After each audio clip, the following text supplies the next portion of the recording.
आपको इस्लाम के मुतालिक पहली बार कैसे मालूम हुआ? इस्लाम कबूल करने में आपका आखिरी कदम क्या था? आपकी फैमिली का रद्दअमल क्या था? मैं लिफ्ट में जा रही थी। ओहो खुदाया, असलहे समेत लंबा चौड़ा अरबी, असलहे समेत लंबा चौड़ा अरबी। बाद में एक गोरी औरत को मार दिया और मेरे ज़हन ने इसका तर्जुमा मुझे ये समझाया, हम बाद में इस गोरी औरत को मार देंगे।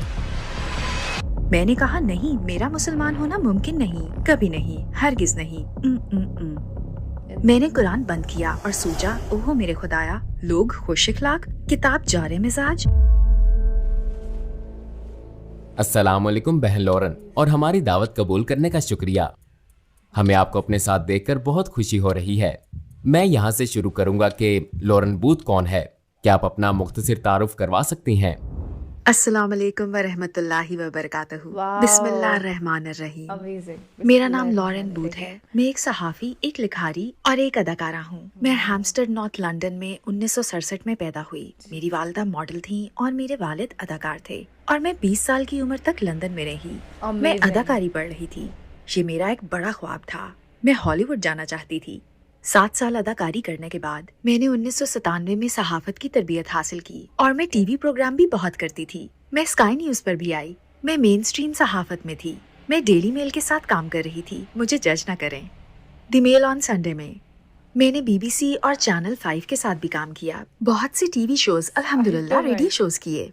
फिर 2010 में मैंने इस्लाम कबूल कर लिया और ये फलस्तीन के कई सफर करने के बाद हुआ। वहाँ लोगों से मिली, पहले सहाफी के तौर पर गई और फिर एक एक्टिविस्ट के तौर पर। आपको इस्लाम के मुतालिक पहली बार कैसे मालूम हुआ? मेरे ख्याल में पहली मर्तबा जब मैंने वाकई इस्लाम पर गौर किया वो 2001 में 9/11 के बाद किया। मुझे वो फुटेज अब भी याद है जिनमें जहाजों को ट्विन टावर से टकराते दिखाया गया था और मैं छोटे बच्चे के साथ बैठी सोच रही थी किस गरीब मुल्क को इसकी क्या कीमत चुकानी पड़ेगी। नजरियाती तौर पर मैं एक सोशलिस्ट और लेफ्टिस्ट थी और मैं समझती थी कि मगरिब ताकत और इख्तियार के लिए मखसूस लोगों के साथ जंग चाहता है।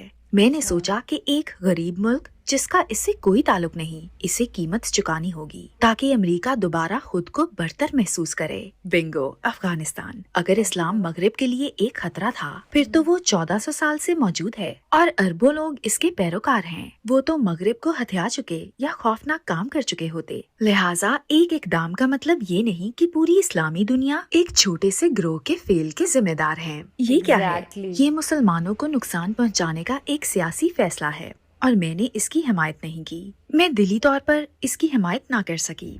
हम जानते हैं कि बतौर सहाफी आप कई बार फलस्तीन गई। आपने पहली मर्तबा वहां जाने का फैसला क्यों किया?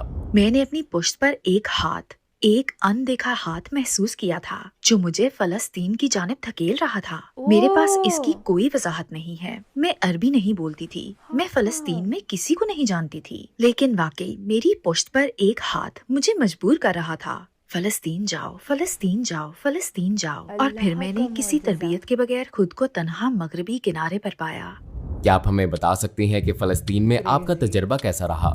मेरे ख्याल में ये समझना बहुत अहम है कि मैं एक ईसाई के तौर पर मुकद्दस सरजमीनों पर गई थी और मैं यीशु मसीह के कदमों पर चलने के लिए इंतहाई पुरजोश थी। ये मेरे लिए ऐसे था जैसे मैं हज पर जा रही हूँ। हर जगह दिल यही कहता था, ओ मेरे खुदाया, मसीह यहाँ भी आए होंगे। लाजवाब एहसास था। मुझे कभी यरूशलेम जाने की तवक्को नहीं थी जहाँ इन्हें मसलूब किया गया, मगर मैं इनके मकबरे पर गई थी और बेसाख्ता कहा, ओह मेरे खुदाया, मसीह यही हैं। ये लाजवाब एहसास है। ये वाकई सच हो चुका था। लेकिन मैंने मशरिक़ वस्ता में जहाँ भी जाना शुरू किया वहाँ मुसलमान ही ईसाई मकामात की देखभाल कर रहे थे। मैं इससे काफी कंफ्यूज हुई। मसलन वो जगह जहाँ मसीह अलैहिस्सलाम ने कोड़ियों को शफा दी, लिबनान में एक गार है और गार के बिल्कुल साथ एक चर्च है और जो शख्स इसे खोलता है वो एक मुसलमान है। मैंने इससे पूछा, अच्छा इसकी चाबियाँ तुम्हारे पास क्यों हैं? जवाब मिला, ये नस्लों से मेरे खानदान के पास है। मैंने कहा, क्या मैं तुमसे कुछ पूछ सकती हूँ? इसने जवाब दिया, हाँ। मैंने कहा, क्या तुम्हारे खानदान ने इन्हें ईसाइयों से चुराया था? हो सकता है इन्होंने ये हासिल करने के लिए ईसाइयों को कत्ल किया हो। इसने कहा, आप इस बारे में वाकई कुछ नहीं जानती। नहीं, बल्कि ईसाई इस हवाले से हम पर एतमाद करते हैं क्योंकि हम भी मसीह अलैहिस्सलाम से अकीदत रखते हैं। ये पहला मौका था कि मुझे ये इल्म हुआ। मैंने पूछा, मसीह तुम्हारे नबी हैं? ٹھیک ہے، اور مسلمان بھی ان سے متعلق بہت سی معلومات رکھتے ہیں۔ وہ حضرت عیسیٰ علیہ السلام کے بارے میں بہت کچھ جانتے ہیں۔ سچ میں میرا یہ 2 ہفتے کا سفر انتہائی شاندار رہا، اور میں حیران تھی کہ ہم اس دنیا میں رہتے ہیں۔ ہر وہ بات جس کا مجھے مشرق وسطیٰ کے بارے میں علم تھا جھوٹ نکلی۔ کیا اسلام سے آپ کو کوئی تعصب تھا، اور اگر تھا تو وہ کیسے دور ہوا؟ جب میں محمود عباس سے ملاقات کے لیے جا رہی تھی، میں پارٹیز پر لکھنے والی بطور مغربی صحافی یہ سوچ رہی تھی، اوہ ہو خدایا، اسلحے سمیت لمبا چوڑا عربی، اور پھر مجھے یاد ہے کہ میں ایک لفٹ میں تھی اور ایک عرب گارڈ بات کرنے لگا جیسے کہ یا حمدہ ہے۔ مجھے اس طرح کے الفاظ سنائی دیے، اور میرے ذہن نے اس کا ترجمہ مجھے یہ سمجھایا، ہم بعد میں اس گوری عورت کو مار دیں گے۔ اچھا، اور مجھے محسوس ہوا، اوہ میرے خدایا، میں ساری بات سمجھ چکی ہوں۔ میں یہاں آنے کے لیے ایک منصفانہ شخص نہیں ہوں، مجھ میں تعصب بھرا ہوا ہے۔ میں ایک اسلحہ بردار فلسطینی سے زیادہ خوفزدہ ہوں، ایک اسلحہ بردار اسرائیلی کی نسبت۔ ایسا کیوں ہے؟ میں ان دونوں میں سے کسی کو بھی نہیں جانتی، لہٰذا مجھے گویا اپنے ہی تعصب کا اعتراف کرنا پڑا۔ لیکن ایک معجزہ ہوا۔ کچھ 72 گھنٹوں بعد مغربی کنارے میں تنہا میں کسی عورت، کسی بچے یا مرد کو بچاتے ہوئے جان دے دیتی، صرف اس محبت اور مہربانی کی وجہ سے جس کا اظہار انہوں نے میرے لیے کیا، اور اس پورے ماحول نے جس کے متعلق مجھے علم ہوا کہ وہ ان کا مذہب ہے۔ کیا کوئی ایسی یاد ہے جو آپ بھلا نہیں سکتی؟ سن 2005 کے ایک سفر میں سفر کے اختتام پر میرے پاس بہت سے بیگز اور تحائف کے بیگز تھے، اور میں نے اپنے ساتھ شاپنگ کرتے ہوئے نوجوان سے پوچھا تھا، پلیز کیا تم میرے لیے انگریزی میں قرآن لا سکتے ہو؟ اس نے کہا ٹھیک ہے۔ میں نے سوچا کہ انگریزی میں اب تک نہیں لکھا گیا ہوگا، مطلب میرا خیال تھا کہ کوئی مشرق وسطیٰ کے ایک چھوٹے سے مذہب کا ترجمہ کیوں کرے گا، وہ اسے انگریزی میں ترجمہ کرنے کی زحمت کیوں اٹھائیں گے، لہٰذا مجھے توقع نہیں تھی کہ وہ ڈھونڈ پائے گا۔ تو وہ قرآن انگلیزی کہتا ہوا دوڑا اور واپس آ گیا۔ اس کے پاس انگریزی میں قرآن تھا، اور میں نے کہا زبردست۔ پھر میں نے اسے دیکھا، تقریباً 600 صفحات تھے۔ مجھے لگا میں کبھی نہیں پڑھ پاؤں گی۔ مجھے یاد ہے پھر میں نے یروشلم کے اس نوجوان سے پوچھا، مجھے تم کو کتنے پیسے دینے ہوں گے، کیونکہ وہ میرے ساتھ شاپنگ کر رہا تھا۔ تو اس نے گننا شروع کیا، کچھ اس طرح، یہ 100 ڈڈن اور یہ 50 ڈڈن، اور میں سوچنے لگی، اوہ میں تو لٹنے والی ہوں، مجھے بھاری قیمت چکانی پڑے گی۔ اور پھر اس نے یہ کیا کہ کہنے لگا، اوہ بھول جائیے، آپ نے کچھ نہیں دینا۔ کیا؟ اس نے کہا، میں آپ سے صرف ایک بات کی درخواست کروں گا، وہ یہ ہے کہ واپس جانے کے بعد فلسطین کو نہ بھولیے گا، ہمیں نہ بھولیے گا۔ ہاں سبحان اللہ۔ انتہائی متاثر کن بات ہے۔ اور فلسطین میں سب سے حیرت انگیز واقعہ کون سا پیش آیا؟ مثلاً جنوری کا مہینہ تھا، اور مجھے معلوم نہیں تھا کہ مشرق وسطیٰ میں کافی سردی ہو جاتی ہے، لہٰذا میرے پاس کوٹ نہیں تھا۔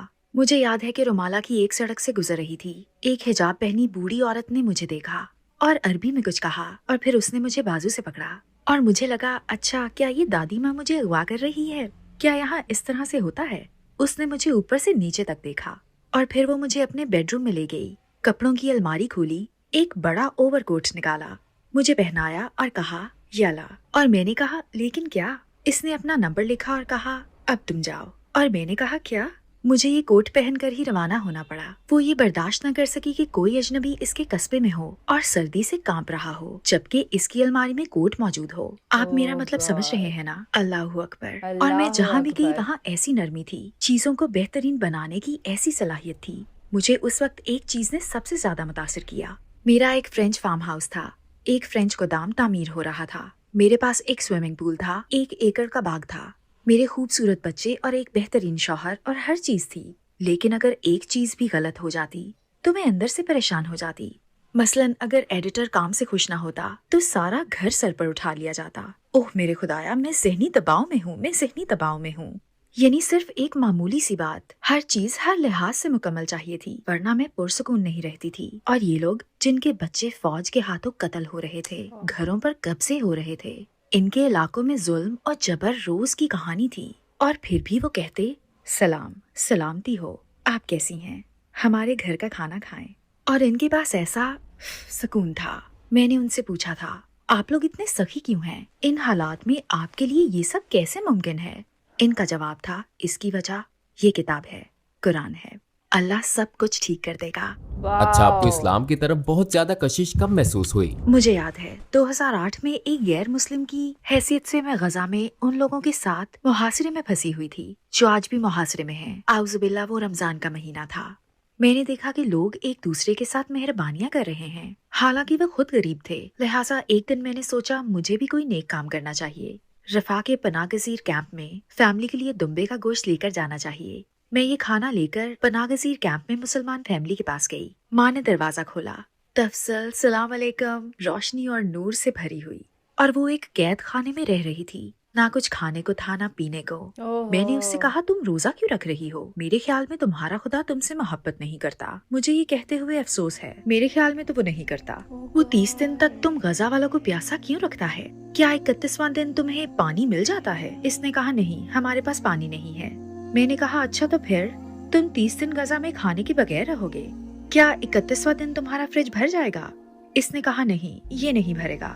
میں نے کہا تو پھر تمہارا خدا تم سے محبت نہیں کرتا، سمجھی؟ مجھے روزہ رکھنے کا کوئی ایک فائدہ بھی بتا دو۔ اور اس نے مجھے اس ویران سے کمرے میں کہا تھا میں غریبوں کو یاد رکھنے کے لیے رمضان کے روزے رکھتی ہوں۔ اور اس بات پر میں نے اس لمحے سوچا اگر یہی اسلام ہے تو مجھے مسلمان ہو جانا چاہیے، کیونکہ اگر کوئی ایسا یقین ہے جس میں آپ خدا پر ایمان رکھ سکتے ہیں اور کسی دن وہ کچھ نہ دے تب بھی شکر گزار ہو سکتے ہیں، اگر ایک ایسا یقین ہے جس میں آپ کے پاس کھانے کی ایک پلیٹ ہے اور وہ آپ کسی اجنبی کو دے دیتے ہیں، اوہ میرے خدا واہ، تو yہی ہے۔ Assalamu alaikum brothers and sisters. We saw that 80% of our audience, including this video, are not subscribed to our channel. As you know, we are a non-profit organization and advertisements are disabled on our videos. So the only reason we are asking for this is to spread the truth. It may seem like a small act, but inshallah it may be a means of guidance for many people. Now let's click the subscribe button and let's together walk towards eternity. آپ نے بتایا کہ انہوں نے آپ کو قرآن دیا تھا، پھر کیا ہوا؟ آپ نے اسے پڑھا؟ جی، مجھے وہ قرآن تحفے کے طور پر دیا گیا تھا، اور ایک دن جب میرے بچے کام پر چلے گئے تو میں نے اسے کھولا۔ میں نے سوچا ٹھیک ہے میں اپنے ہاتھ دھو لیتی ہوں، مجھے معلوم ہے وہ بھی ہاتھ دھوتے ہیں، اور یہ بہت سنجیدہ کتاب ہے۔ میں نے اسے سنجیدگی سے دیکھا۔ یہ میرا صحیفہ نہیں تھا لیکن صحیفہ تو تھا، ہو سکتا ہے یہی حقیقی صحیفہ ہو، لہٰذا چلو میں اسے احترام سے پڑھتی ہوں۔ تو میں نے الفاتحہ پڑھی اور سوچا اچھا یہ تو رب کی دعا کی طرح ہے، وہی چیز، صرف اور صرف خدا کی عبادت کرو، صرف اسی سے مانگو، صرف اسی کا شکر ادا کرو، برے نہ بنو نیکی کرو، میں ٹھیک ہوں۔ تو سورۃ الفاتحہ اچھی تھی، یہ میرے عیسائی اعتقادات کے مطابق تھی، لیکن پھر سورۃ البقرہ آئی اور پھر ایک آیت سامنے آتی ہے۔ ان میں ایسے بھی ہیں جو کہتے ہیں کہ وہ مومن ہیں لیکن ان کے دل میں نفاق ہے، اور وہ جانتے ہیں کہ وہ سچ نہیں بول رہے اور اللہ جھوٹوں سے نفرت کرتا ہے۔ گویا یہ میری منافقت سے مجھے آگاہ کر رہا تھا اور مجھے بتا رہا تھا کہ میں جہنم میں جانے والی ہوں، کیونکہ میرا خدا پر یقین تو تھا لیکن اس کے لیے کچھ نہیں کر رہی تھی، اور میں برے فیصلے کر رہی تھی۔ میں اچھی انسان نہیں تھی، عبادت بھی نہیں کرتی تھی، اور مجھے اس پر افسوس بھی نہیں تھا، اور میں جھوٹ بول رہی تھی۔ میں نے قرآن بند کیا اور سوچا اوہ میرے خدا، مجھے اس سے سرد مہری کا احساس ملا۔ یہ ایک گرم دن تھا لیکن بہت ہی خوفناک، اور میرے لیے قرآن خوف زدہ کرنے والا تھا، لہٰذا میں نے اسے لے کر اونچے شیلف پر رکھ دیا اور سوچا واہ لوگ خوش اخلاق اور کتاب جارے مزاج، کیونکہ میں نے خدا کو پہلے کبھی اتنے غصے میں نہیں دیکھا تھا اور وہ مجھ پر غصے تھا۔ کیا آپ کو مسلمانوں نے دعوت دی؟ مجھے اپنے سفر کے دوران ایک جگہ سے دعوت ملی تھی، وہ لوگوں کا ایک گروپ تھا اور انہوں نے مجھے کافی توجہ دی۔ کیا آپ جانتے ہیں وہ کون تھے؟ صومالی ٹیکسی ڈرائیورز۔ وہ موقع نہیں جانے دیتے، وہ اس طرح کی بات نہیں کرتے، لا لا لا لا لا۔ انہوں نے مجھے دعوت دی تو میں نے کہا السلام علیکم، کیونکہ میں فلسطین میں رہتی تھی اور میرے خیال میں اس کا مطلب ہیلو تھا۔ وعلیکم السلام، کیا آپ مسلمان ہیں؟ نہیں، مگر میں دلچسپی رکھتی ہوں۔ اوہ واقعی، ہوشیار رہیں کیونکہ آپ کو یہیں پر ایک لیکچر ملنے والا ہے، آپ کو اپنے ڈرائیور سے ایک خطبہ ملنے والا ہے۔ اور میں نے واقعی کافی انجوائے کیا، اور انہوں نے اس طرح کی بات کی جیسے کہ حضور صلی اللہ علیہ وآلہ وسلم نے عائشہ سے فرمایا، اور میں ان باکمال عظیم انسان کے بارے میں جان رہی تھی جو 1400 سال پہلے عرب کے ایک ریگستان میں تھے اور لکھ پڑھ نہیں سکتے تھے، لیکن انہوں نے لوگوں کو سکھایا اور انہیں اور دنیا کو تبدیل کیا، اور مجھے محمد صلی اللہ علیہ وآلہ وسلم سے عشق ہو گیا۔ اسلام قبول کرنے کے حوالے سے آپ کا آخری قدم کیا تھا؟ تقریباً 2007 میں مجھے اسلام چینل میں ملازمت کی پیشکش ہوئی، کیونکہ میں فلسطینیوں کے لیے انصاف کی حمایت کر رہی تھی اور عراق کے لوگوں کے لیے بھی۔ اسلام چینل کے محمد علی نے مجھے ملازمت کی پیشکش کی اور میں نے کہا میری 2 شرائط ہیں۔ پہلی شرط، मुझसे इस्लाम के बारे में बात मत करना, क्योंकि मेरे नजदीक ये बहुत अच्छा है और मेरे ख्याल में आप लोग भी बहुत अच्छे हैं, लेकिन ये मेरे लिए नहीं है। और दूसरी शर्त, मैं आपकी टीवी स्टेशन पर हिजाब नहीं पहनूंगी, क्योंकि मेरे ख्याल में ये औरतों को कंट्रोल और बदनाम करता है और मैं एक मुनाफिक नहीं बनना चाहती। तब उन्होंने कहा, अल्लाह फैसला करेगा कि आप मुसलमान होंगी या नहीं, ये मेरे हाथ में नहीं है। मैंने कहा, नहीं, मेरा मुसलमान होना मुमकिन नहीं, कभी नहीं, हरगिज नहीं। मोहम्मद अली ने कहा, हो सकता है आप मुसलमान हो जाएं। मैंने जवाब दिया, मैं नहीं होंगी। उन्होंने कहा, ये तो अल्लाह जानता है। मैंने कहा, ठीक है, और हिजाब के मतलब क्या ख्याल है? उन्होंने कहा, ठीक है, हिजाब ना पहने, लेकिन प्लीज जितना हो सके हयादार लिबास पहने, इससे हम कबूल कर लेंगे। और इस तरह मैंने इस दुनिया में सफर करना शुरू किया। मुकर्रीन, शयूख से इंटरव्यू लिए, इस्लाम के मुतालिक बात करने वाले मजीद लोगों और मुसलमानों तक रसाई मिली, और मैं 2010 में सहाफी की हैसियत से ईरान गई बतौर नामा निगार अल कुर्द रियासत की रैली पर रिपोर्ट बनाने के लिए। मेरी दिलचस्पी हमेशा से फलस्तीन में थी, तो मैं ईरान में थी। हम लोग कौम पहुँचे, हम एक ट्रिप पर थे और ये रमजान का महीना था। मैं इस मस्जिद में गई और जब मस्जिद में दाखिल हुई तो मैंने सोचा, अच्छा, मेरा ख्याल है कि मैंने पूरा वजू किया था। बिल्कुल, हाँ, शायद मैंने अपने साथ सफर करने वाले दोस्त के साथ वजू किया था, और मैंने दहलीज पार करते हुए दुआ की और कहा, ए अल्लाह, आपने मुझे जो कुछ दिया इसका शुक्रिया, और अब मैं आपसे और कुछ नहीं मांगूंगी, क्योंकि आपने मुझे बहुत नवाजा है, लेकिन प्लीज फलस्तीन पर अपनी रहमत करें। और फिर मैं इर्द गिर्द का जायजा लेने और चुप करके रिपोर्टिंग करने चली गई। मेरे पास आईफोन था। मैंने सोचा, वाह, ये तो बहुत जबरदस्त बात है। आप रमजान में एक ईरानी मजार पर मौजूद हैं। आपके पास एक बेहतरीन स्टोरी है, आप इसे पूरी दुनिया में बेच सकते हैं। इस वक्त मैं मजहबी जहन से नहीं सोच रही थी, इस तरह से कि ओह, मैं मुसलमान होना चाहती हूँ। मैं तहकीक करने और कुछ खुफिया तस्वीरें लेने के लिए गई थी, लेकिन जब हम मरकजी जगह पर पहुँचे तो मैं बैठ गई और मुझे ऐसा लगा कि सुकून की आबशार के नीचे बैठी हूँ, जैसे मैं हर परेशानी से आजाद हो गई हूँ। मेरा दिल बिल्कुल पुरसकून हो गया। मुझे अपना नाम भी याद नहीं था। मैं लॉरेन बूथ बिल्कुल भी नहीं थी। वो तख्लीक, जात की तख्लीक, अना, हमाकत, जो कुछ भी था, सब गायब हो गया। ये बेहतरीन एहसास था और मैं वहाँ से हिलना भी नहीं चाहती थी। यूं मैं रात मस्जिद में ही सो गई और सुबह मैंने वजू किया और फजर की नमाज पढ़ी, और इस लम्हे मैं अपने दिल में जानती थी कि मैं मुसलमान हूँ। इस वक्त मैं जानती थी कि खुदा एक है। हजरत मोहम्मद सल्लल्लाहु अलैहि वसल्लम 100% नबी थे। फिर क्या हुआ? आपके इर्द गिर्द लोगों का रद्द-ए-अमल कैसा था? मैं कलमा शहादत पढ़े बगैर लंदन वापसी की फ्लाइट नहीं लेना चाहती थी, लेकिन मुझे कोई ऐसा शख्स नहीं मिला, क्योंकि मेरी फ्लाइट सुबह 6 बजे की थी। तो मैं लंदन की एक मस्जिद में गई। पता है क्या हुआ? सुभान अल्लाह, जब मैंने शहादत कहा, अशद ठुफ, जैसे मेरे मुंह से सीमेंट की स्लैबें गिर रही हों, जैसे मेरी जुबान से सोने की बार्स निकल रही हों।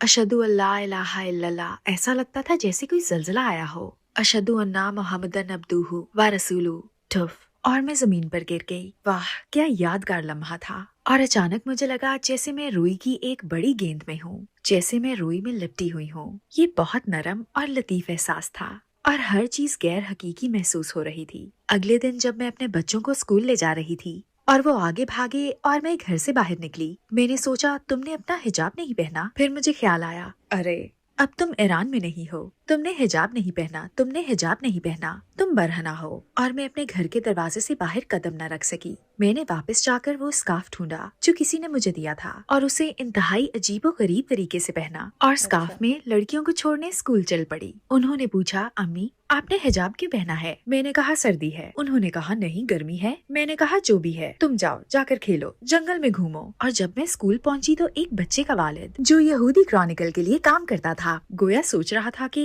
ओह, ये तो बहुत बड़ी खबर है। और मैं सोच रही थी, ओह, मैं बड़ी मुश्किल में फंस गई हूँ। इसका अंदाज बता रहा था कि हाँ, जैसे इसके सारे क्रिसमस के दिन एक साथ आ गए हों। लेकिन मुझे कोई परवाह नहीं थी। मैं घर गई और अगले 7 दिन में सब कुछ बदल गया। मैं नमाज पढ़ना चाहती थी, मैं अल्लाह के सामने रोना चाहती थी। मैंने अपना सर जमीन पर रख दिया, जैसे मैंने मुसलमानों को करते देखा था। और मैं 2 बातें बार बार कह रही थी। मैंने सिर्फ इतना कहा, आपका शुक्रिया, और मैंने कहा माजरत। मैंने कहा, मुझे ये जिंदगी देने का शुक्रिया, वो सारी मोहब्बत के लिए जो मुझे हासिल है, हर वो चीज जिसका मुझे कभी एहसास नहीं हुआ, जैसे मेरी खूबसूरत बेटियां। मैं मोहब्बत से वाकिफ हूँ, मुझे मौके और एक अच्छा खानदान मिला, और मैं आपको जानती हूँ, आपका शुक्रिया। और फिर मैंने कहा माजरत, बहुत ज्यादा माजरत। और मैं तकरीबन 1 हफ्ता खूब रोई, लेकिन फिर मुझे दोबारा कुरान उठाना पड़ा और मैं घबरा गई। चुनाचे मैंने जुमा के दिन कलमा शहादत पढ़ा और मेरे बच्चे अपने अबू के पास थे। हम में तलाक या अलहदगी हो चुकी थी और उस जुमा की रात मैं सोच रही थी, अच्छा ठीक है, बच्चे जो हैं, मैंने कलमा शहादत पढ़ा, घर गई और सोचने लगी, आज जुमा की रात है, चलो किसी मर्द दोस्त को फोन करती हूँ। ओह, तुम ऐसा नहीं कर सकती क्योंकि तुम्हें पता है, चलो सिगरेट पीती हूँ। लेकिन मैं सिगरेट नहीं पीना चाहती क्योंकि मैं जानती हूँ कि मुझे नमाज पढ़नी है और अल्लाह का नाम लेना है। फिर मैंने फ्रिज खोला और इसमें शराब की बोतल थी। मैंने सोचा अच्छा तो जिंदगी बहुत बेजार होने वाली है, मेरे करने के लिए कुछ भी नहीं था। तो मैंने दोबारा कुरान उठाया और सोचा, ए खुदा, या अल्लाह, प्लीज इसका अंजाम अच्छा करना, प्लीज ऐसा न होने देना कि मैं अब जहन्नम में चली जाऊं। मुझे इसका गलत मतलब ना समझने देना, मुझे आप पर यकीन है। और फिर कुरान ने सिर्फ कहा, खुश आमदीद, तुम कहाँ थी? खुदा तुमसे प्यार करता है, तुमने सही इंतखाब किया और सब कुछ ठीक हो जाएगा। वाकई हैरत अंगेज। और आपकी फैमिली का रद्द-ए-अमल कैसा था?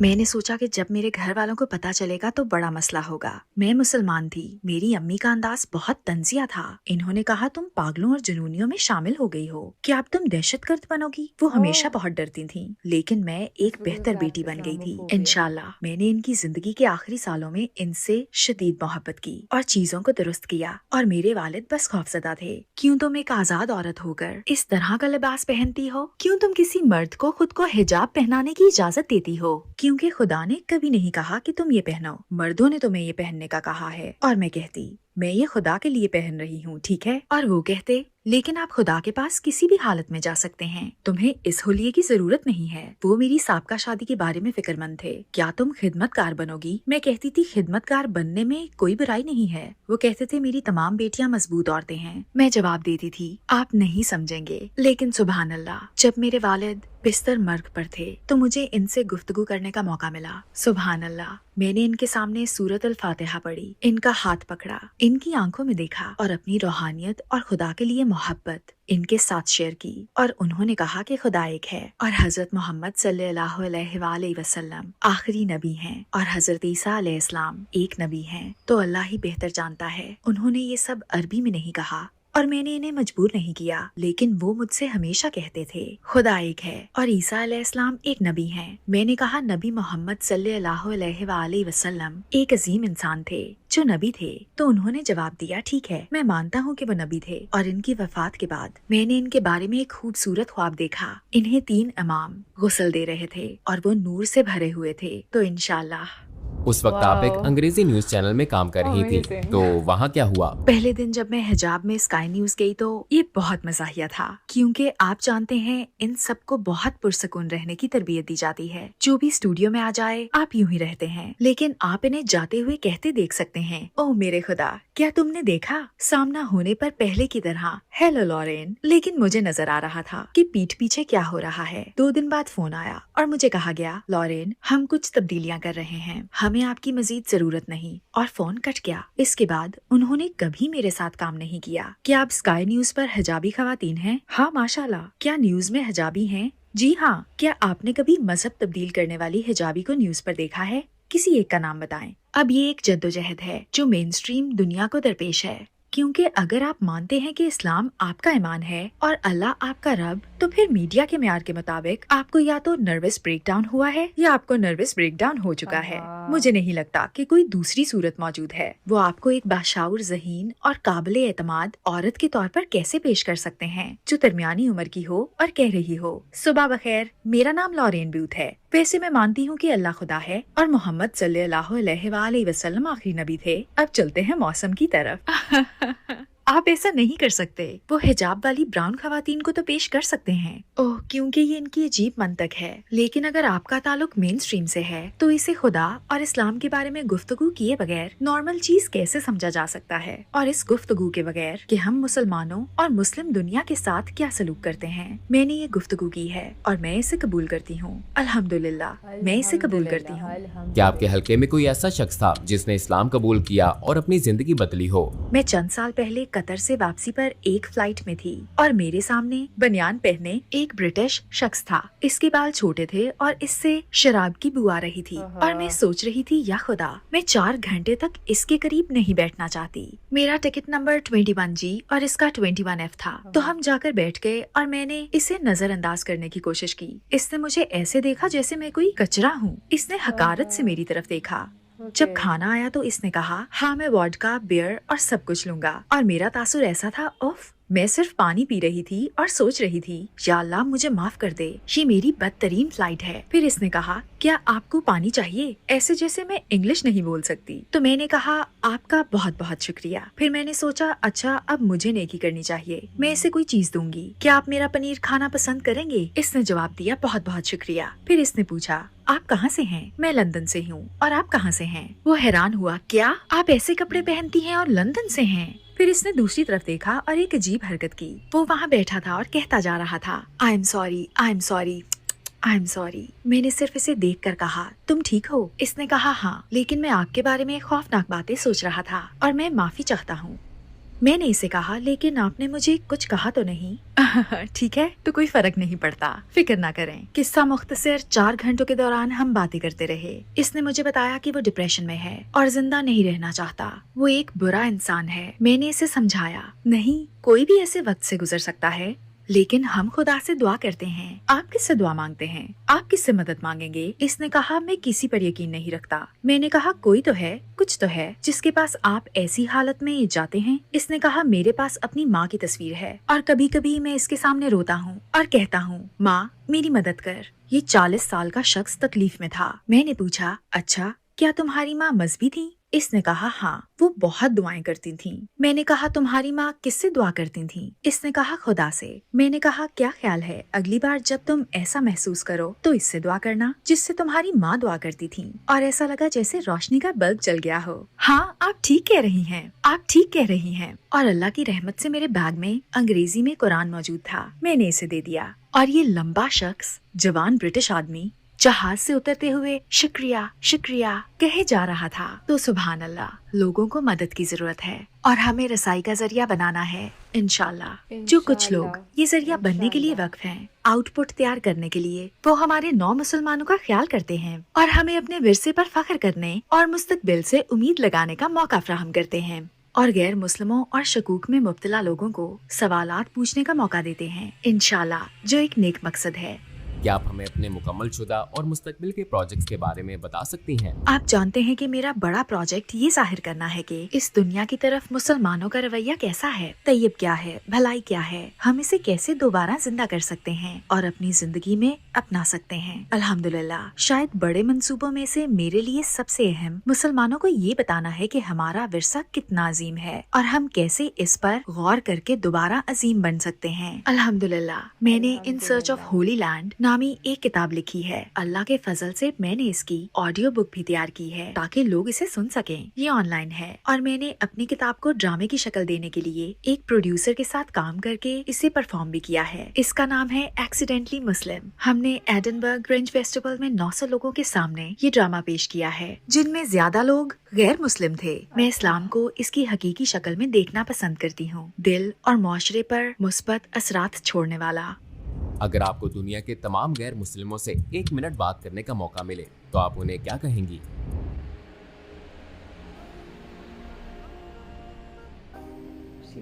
ओह, आप जो घर बैठे हैं, आपके पास ऐसे औकात होते हैं जब आप नहीं जानते कि क्यों जिंदा हैं। आप पर उदासी, नुकसान और गम का वक्त आता है और अब लुत्फ पहले की तरह महसूस नहीं होता। आपको दर्द होता है और शायद कभी कभी नहीं जान पाते कि आप जिंदा क्यों हैं। आप किसी से मदद मांगना चाहते हैं लेकिन आपको मदद मांगनी नहीं आती और हर चीज अजीबो गरीब गैर हकीकी महसूस होती है। खुदा एक है। जब आप ऐसा महसूस करें तो गुलाब की तरफ देखें, बाग में गुलाब को देखें और सोचें कि ये हमारे लिए खुशबू बनाता है। जब आप ऐसा महसूस करेंगे तो शहद की मक्खियों को देखें और सोचें कि शहद का इतना मजेदार होना कितना हैरत अंगेज है और इसमें शिफा भी है।